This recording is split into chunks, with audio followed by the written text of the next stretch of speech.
Amen.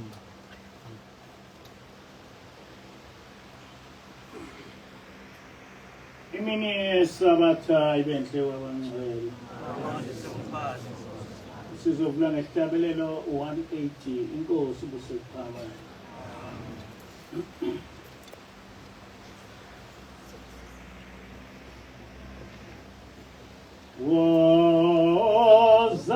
Wozani nonke zizwe.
If I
Asbong.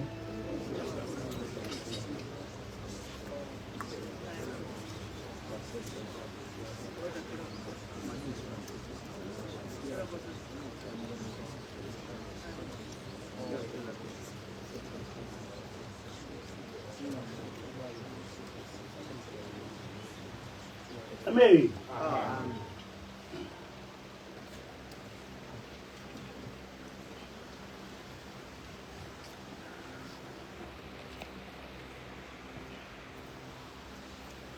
Isihloko sale nkonzo sithi uShembe wafundisani ngokuNazaretha.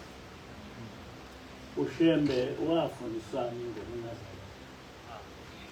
Umthandazo weSabatha verse 3 to 4 ufundeka kanje. Mesabeni uJehova zizukulwane ngezizukulwane. Nigcine imithetho yakhe owanilobela yona uJehova ngenceku yakhe uMose. Ukuze ukudumisa kwenu kwamukeleke kuThixo eNkosi. Ngokuba umani ngamdumisi ngemithetho yakhe akaye kuyamukela imithandazo yenu. Akasoze anehlisela izibusiso. Umani ngayilaleli imithetho yakhe nigcine. Amen. Ibandla lamaNazaretha njengokusungulwa kwalo ngumqali wendlela umprofeti Isaiah Shembe uthola kube kuye. Linesekelo salo esiqondile. Isekelo sokuNazaretha ukukholwa ngokugcina umthetho kaJehova owawuletha kithi ngoMose. Kafuphi ubuNazaretha bakhelwe phezu kwenqubo yokukholwa okusezincwadini ezinhlanu zokuqala kwiTestamente elidala ezibizwa ngokuthi iThora. Lezi zincwadi nguGenesis, uExodus, uLevi, uNumeri noDuteronomi. Kafuphi zonke izincwadi zikaMoshe zisisekelo sobuNazaretha. Amen. uDuteronomy 10 verse 12 to 13 uJehova uNkulunkulu wethu uthi, manje-ke Israyeli, uJehova uNkulunkulu wakho ufunani kuwe, ngaphandle kokuba umesabe uJehova, uhambe ngezindlela zakhe zonke, umthande, umkhonze ngawo yonke inhliziyo yakho nangawo wonke umphefumulo wakho, ugcine imiyalo kaJehova nezimiso zakhe engakuyala ngakho ngalolu suku ukuba kube kuhle kuwe na. Amen. Uze uthi ungumNazaretha ufanele ube ngumuntu ohamba ngokwezimiso zikaJehova owaziletha kithi ngoMoshe. Uma uthi ungumNazaretha kodwa ungawugcini umthetho kaJehova okuyithora, awusiye umNazaretha.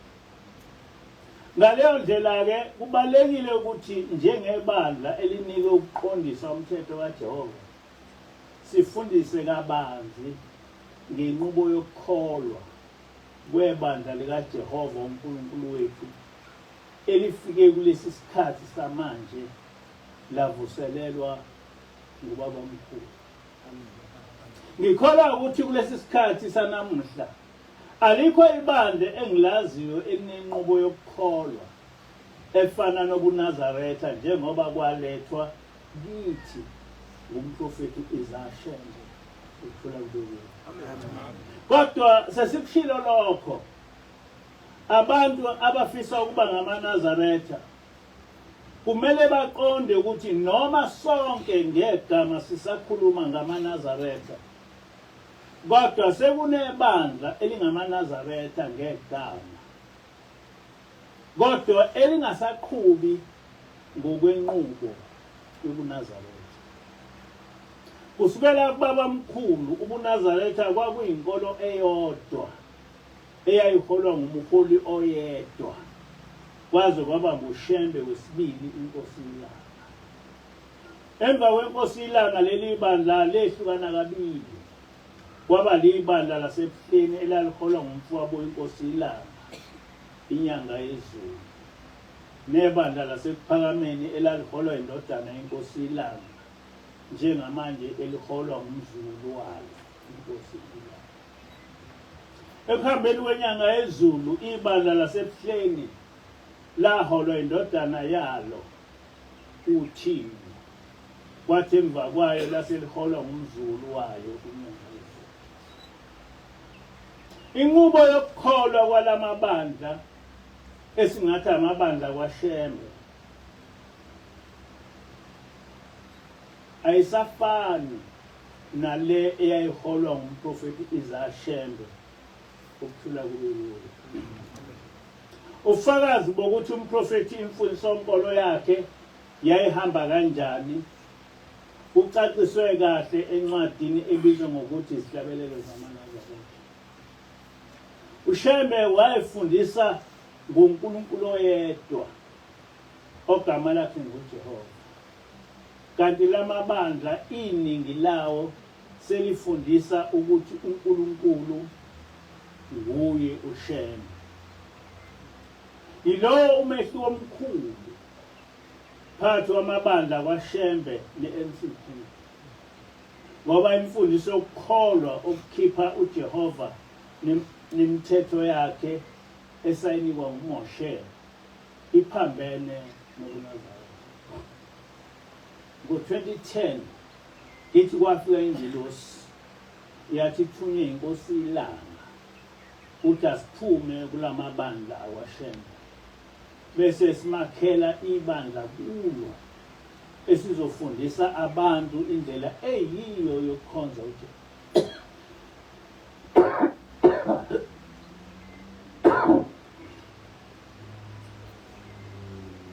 Sisusela eBhayibhelini nasehlabelelweni zamaNazaretha.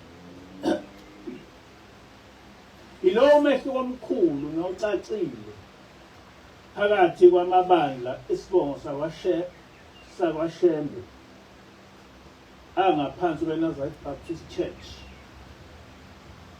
nebandla lamaNazaretha kaNkulunkulu elibizwa ngeNazareth Church of God. INazareth Baptist Church libandla kulo okunamabandla onke esibongo sakwaShembe. INazareth Baptist Church kumaKristu ifana neRoman Catholic Church.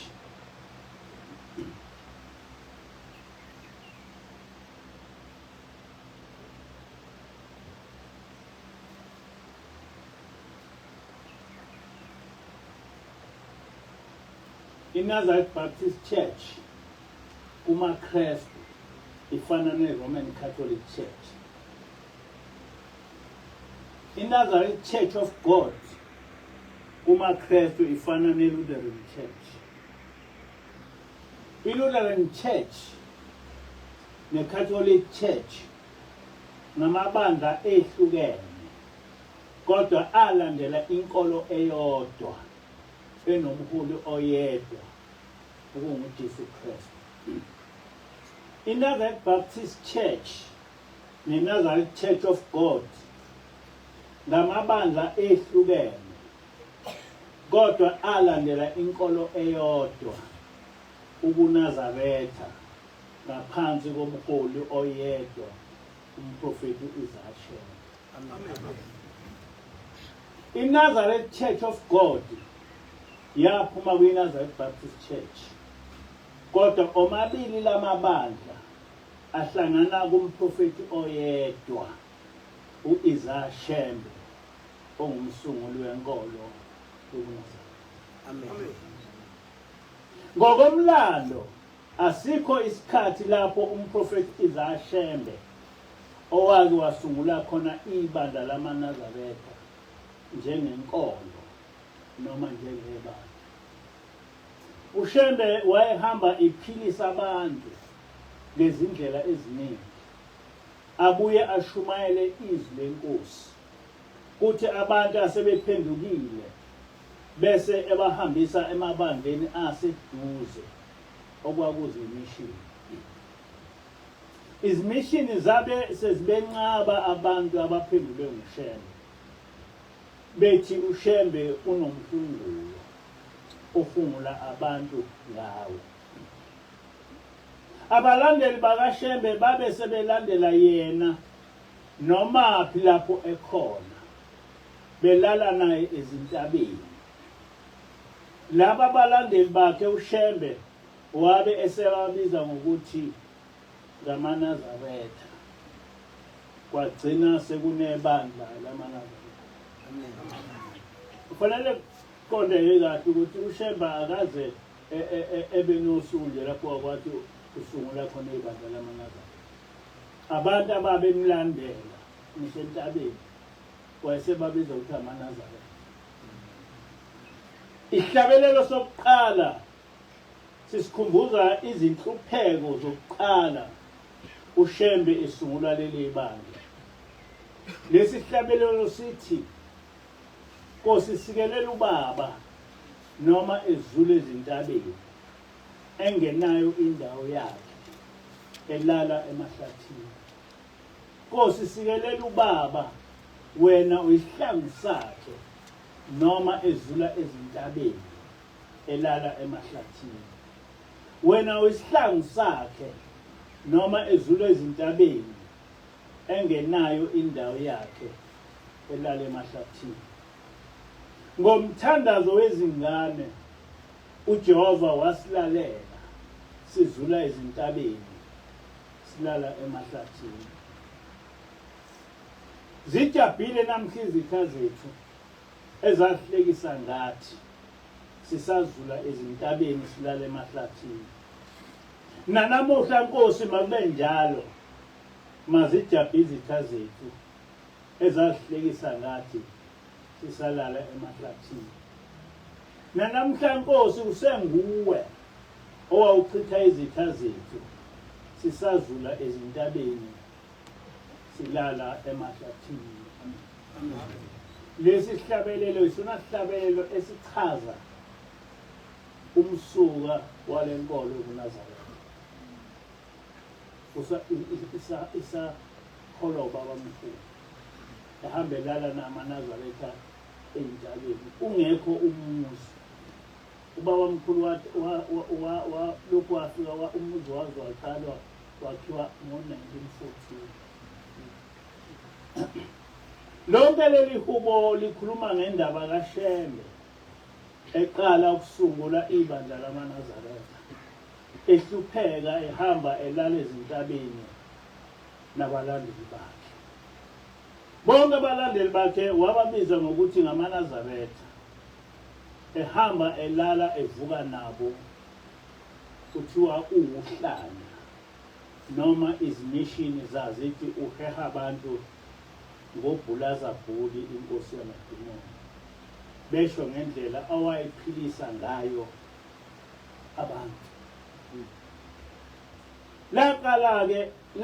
Laqaleka kanjalo-ke ibandla lamaNazaretha, kodwa igama elithi umNazaretha ngesingisi okuthiwa Nazarite lisuselwa egameni lesiHeberu Nazir, okusho umuntu impilo yakhe yonke oyinikele kuJehova, one whose whole life is dedicated to God. Ngokwazi kwami kwi-Afrika yonke akekho umprofeti owathi uma esungula ibandla waba nesisekelo esibhalwe phansi ukuthi sokhonza uJehova ngokugcina imithetho yakhe owayeletha kithi ngoMoshe. Alithi ibandla nenkolo engayibona inaleso sisekelo. Kodwa yize uShembe wakubhala phansi lokho, wabuye wakufundisa njengesisekelo saleli bandla ukuthi leli bandla isisekelo salo ukukhonza uJehova. Abantu abaningi bayakugwema lokho bese bethi le inkolo yamasiko. Kodwa kuseqinisweni le iyona nkolo ewachithayo amasiko amaningi aphambana nomthetho kaNkulunkulu. Ababhala abaningi bayaye bethi le inkolo yemithetho, bethi illegalistic faith. Uma uqala ukholwa kuleli bandla uyaye uphakamise isandla bese uthi ngiyayikhetha inkosi yasekuphakamiseni nguJehova. Inkosi yasekuphakamiseni nguJehova, njengoba kuchaza kwehlabelelo 10 verse 2.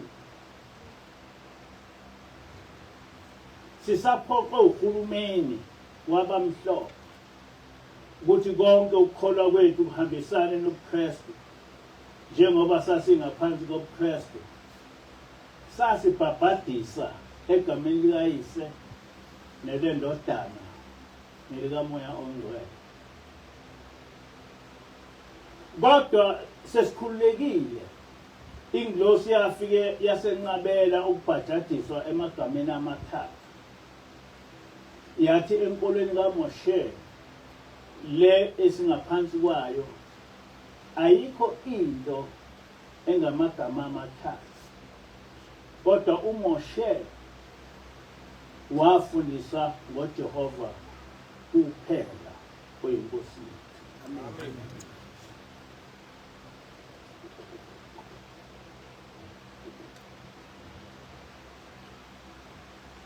Ngaleyo ndlela ke thina manaZarete kaNkulunkulu sibhajadiswa egameni likaJehova uNkulunkulu wethu umdali wezulu nomhlaba. Uma usukhethe inkosi usulilunga lebandla ngisho ungakabhajadiswa, lokho kusho ukuthi usungazenza zonke izinto ezenziwa lilunga lebandla. Ukuhamba kwalapha ekuphakameni ukuhamba ngenqubo noma ngomthetho kaNkulunkulu.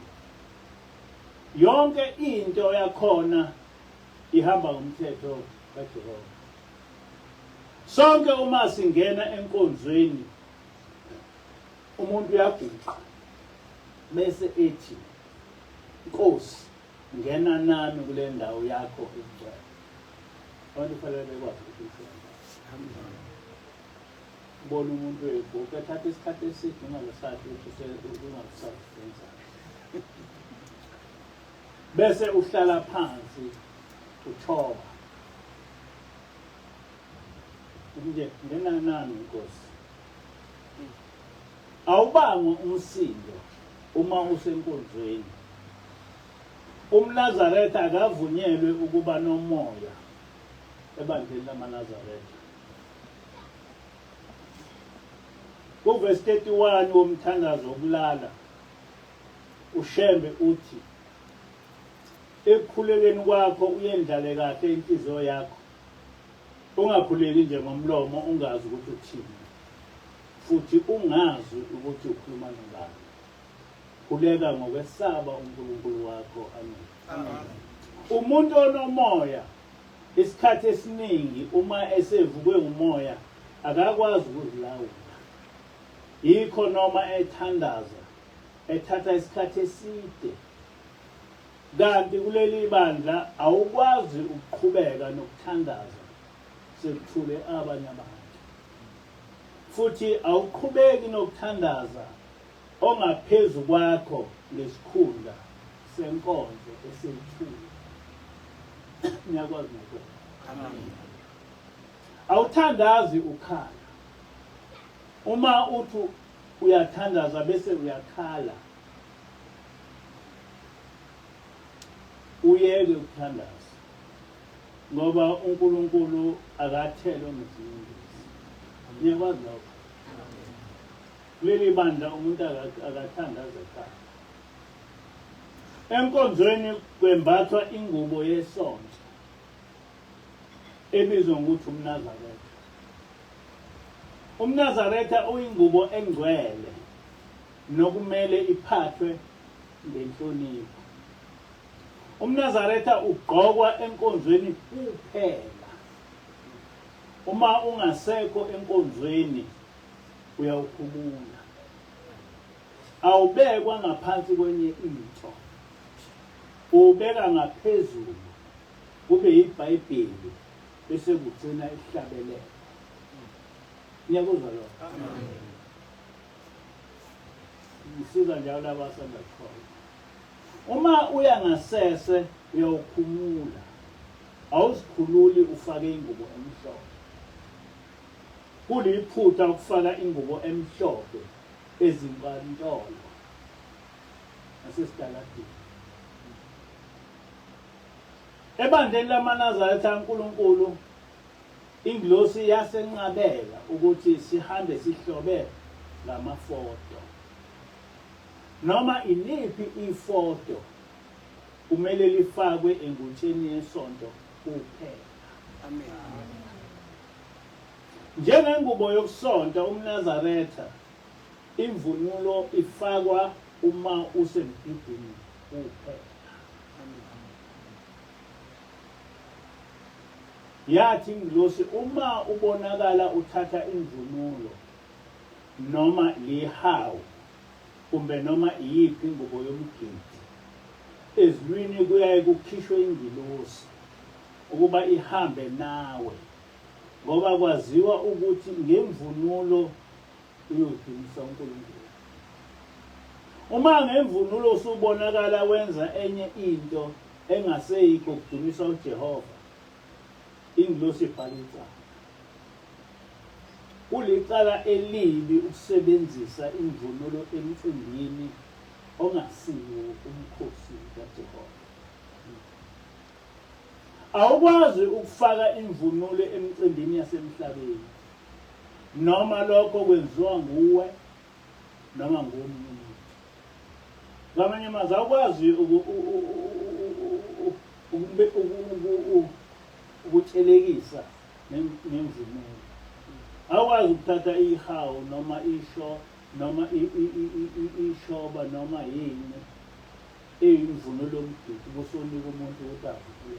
Noma ngabe uwe noma umuntu ongakholiwa awukwazi ukuya emcimbini wasemhlabeni ngemvunulo kaNkulunkulu. Inhlonipho into ehamba phambili ebandleni labantu. Uma ingelosi ikhuluma nomuntu iyamguqela. Ungakhathaleki ukuthi ungubani ungakanani. Nenkosazana uma ikhuluma nomuntu kakhulukazi omdala iyaguqa. Ukukhuluma kwenkosazana iguqile lusiko lwamaNazaretha. Ungakhulumi nomuntu omdala umile. Ungakhulumi nomyeni wakho umile. Nekuzwa. Umgidi uyinkonzo engcwele. Ngakho-ke njalo uma nisemgidini kumele nazi ukuthi nisenkonzweni. Azisinwa izitayela emgidini. Lokho kusho ukuthi umgidi kumele ube sesimeni sokusinwa inoma ngubani ongumNazaretha. Wonke umuntu ongumNazaretha kumele asine emgidini. Ngoba awusineli yena umuntu kodwa usinela uNkulunkulu.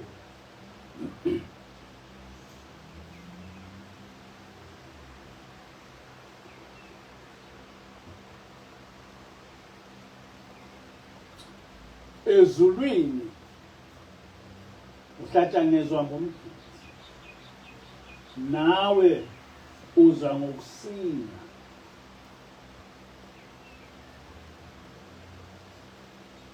Umuntu nomuntu ongumNazaretha kumele abe nehubo lakhe oyongena ngalo ezulwini esehlangabezwe ngabangcwele. Zonke izindlamafa zingena ngokusina ezulwini. Ngohlabelela ngedumo awuke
Say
Leli kwakulihubo likamama owahlangabezwa ngalo ezulwini.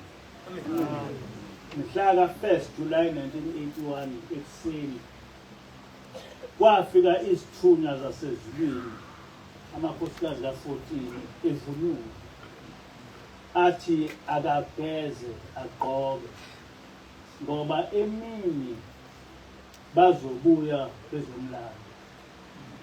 Ngoba ubaba mkhulu uthi izithunywa kuthiwa azizomlanda ulandile, igama likamama kwakulandile. Thina siyathandwa ezulwini ngoba uNkulunkulu usibonise izinto ezingabonwa ngumuntu wakulo mhlaba. Abantu abayazi ingelosi, iningi abakholwa nokuthi ikhona, yize bekholwa ubukhona bezidalwa zabona.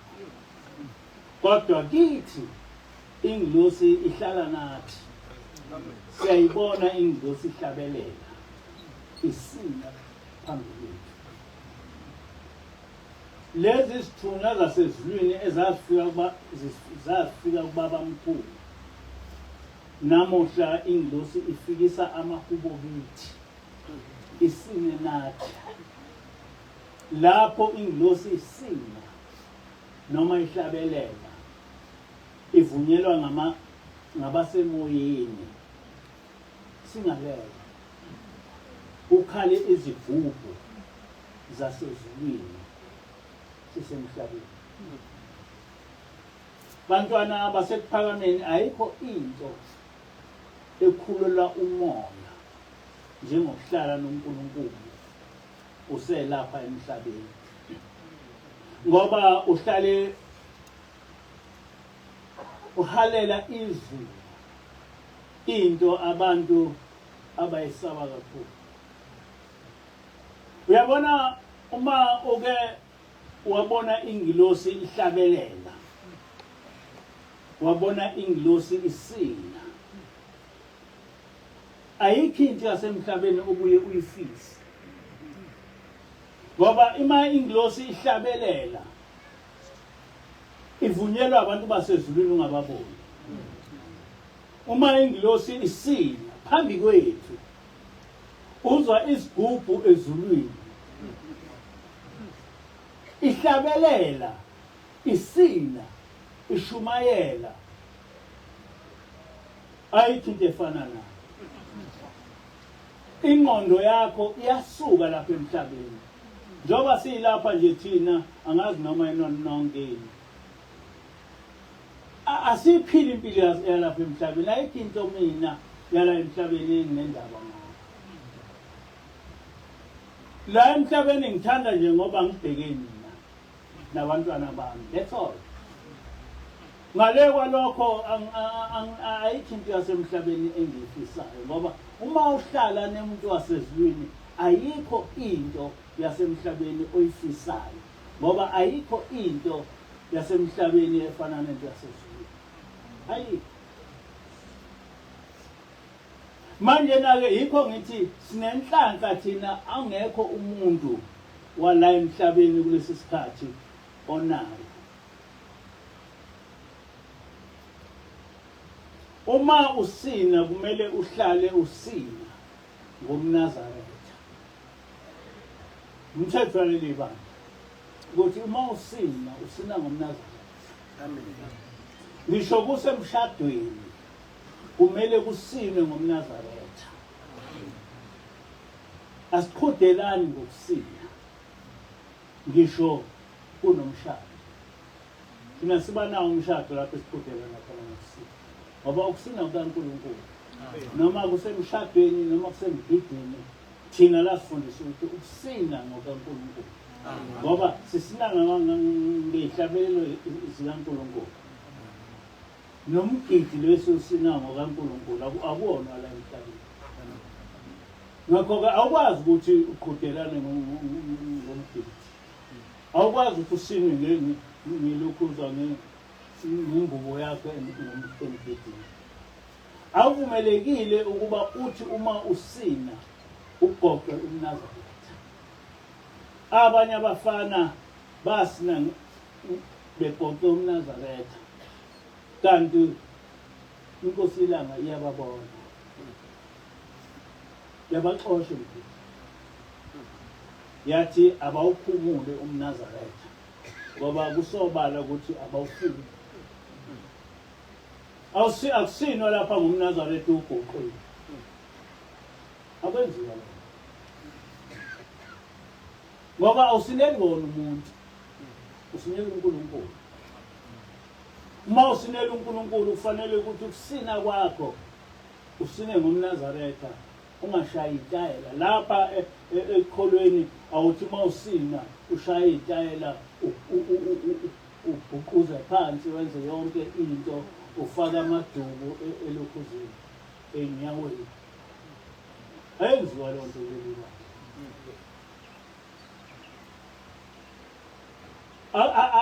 Akulokhuzwa nje akuqopheliswana ngokusina.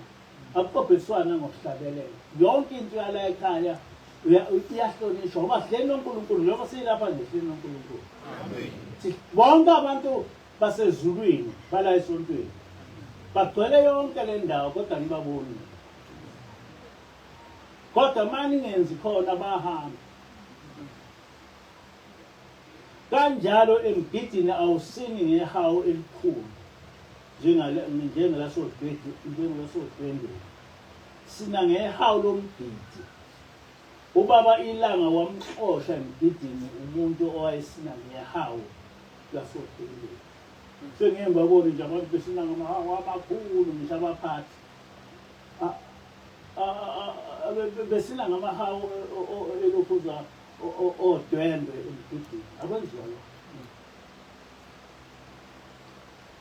uMnazaretha akanazo izibongo zokugiya. Futhi akagiyi. Ikakhulukazi awukwazi ukugiya ngehawu lomgidi. Uma ufuna ukugiya sina isigele. Ungasina ke isigele noma uwe. Ya. Ungasina isigele noma ngiyingedwa. Ngoba isigele uyasina. Kodwa awukwazi ukushaya ihawu lomgidi. Awukwazi ukushaya ngenduku ihawu lomgidi futhi awukwazi ukuthi uMnazaretha uphathe ihawu yodwa. Ngiyamtshela zonke lezi zinto ngoba ngifuna ukuthi ngiqondise uNazaretha. Amen. Ngiyazi ukuthi abantu abaningi basafika. Abanye bengabona amaNazaretha akwashendenza zonke lezi zinto lezi. Lapha singcwele, lapha sihleli noNkulunkulu. Asiyenze into engavumelekile ukukholelwa ukuthi yenziwe. Ngaso sonke isikhathi kuleli bandla kumele kubuse ukuthula nenhlonipho. Awubangwa umsindo emhlanganweni. noma nibizana niyahleba ngoba emhlanganweni usuke kunezingilosi aluvumelekile uhlebo emhlanganweni futhi ningathethisani emhlanganweni akwenziwa konke lokho manje semhlanganweni noma nisemadokodweni nikhuluma indaba kaNkulunkulu kuphela futhi alenziwa uhlebo kuba nokuthula ngisho ngabe kunomhlangano omkhulu kangakanani kuba nokuthula mangathi ngisebuhleni ngabizwa uBishop Mkwena khona uBishop Mkwena wayejwayele ukufika lapha bamaza abantu isikhathi kababa uNyangezi waphuma nami wathi iyangixaka le kwakusebusuku kodwa kungasebusuku kakhulu wathi wenze kanjani ukuthi abantu abaningi kangaka uthule ukuthi dungathi akho muntu wathi ngiyaqala ukuyibona lento angiyazi ukuthi kubantu abaningi kangaka kuthule ukuthi du ngathi mina umthetho leli bantu awubanga umsimo alukho uhleko la kodwa ngazi noma namanje usenjalo ningalokothi ningaxabani asixatshane emhlanganweni kunokuthula ngoba hleli uNkulunkulu inkosi uSuku. Amen.